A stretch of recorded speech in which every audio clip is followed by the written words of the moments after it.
Eto mga idol, matatandaan ang interview ni dating 2 Division World Champion Jerry Peñalosa sa channel ni Coach Franco Rolyuda, kung saan ay sinabi nga po ng dating champion na hindi ang estilo ni Tapales ang tatalo kay Naoya Inoue. Na nagkatotoo nga po ang sinabi ni Jerry Peñalosa sa channel ni Coach Franco Rolyuda, dahil atin nga pong nasaksihan nakaraang buwan lamang na knockout ang sinapit ni Tapales sa kamay ni Naoya Inoue. At kung matatandaan na sinabi rin ni Jerry Peñalosa na ang estilo ni Cuadro Alas Casimero ang pwedeng tumalo kay Naoya Inoue. I'll tell you honestly, Casimero mas malaking chance na manalo. I give you one reason. Si Casimero kasi talagang malakas.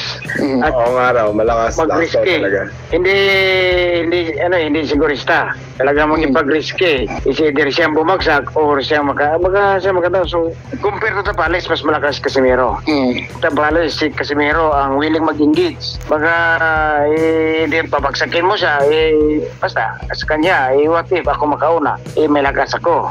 Na ngayon naman mga idol, ang dating coach ni Cuadro Alas Casimero na si Coach Nonoy Neri, nagpa-unlock nga po ito ng interview kay Coach Franco Rolyuda. Natanong nga po itong dating coach ni Cuadro Alas Casimero kung may pag-asa ba talaga ito manalo kay Naoya Inoue. Na ito nga po mga idol ang nakakagulat na sagot ni Coach Nonoy Neri. Sa tingin nyo ba yung style ni John Riel na nakikipagsabayan, yun ang medyo magkakaroon ng palag kay Naoya Inoue?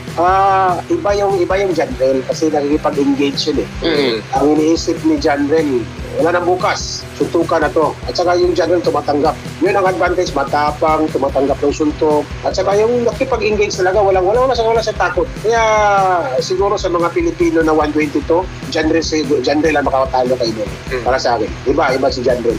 Pag ikaw ba naman, wala kang takot. Yan yung sinasabi ko, pag hindi mo nire-respeto yung kalaban mo, talagang matatalo mo yan. Si John Riel lang may ganun. Si John Riel lang.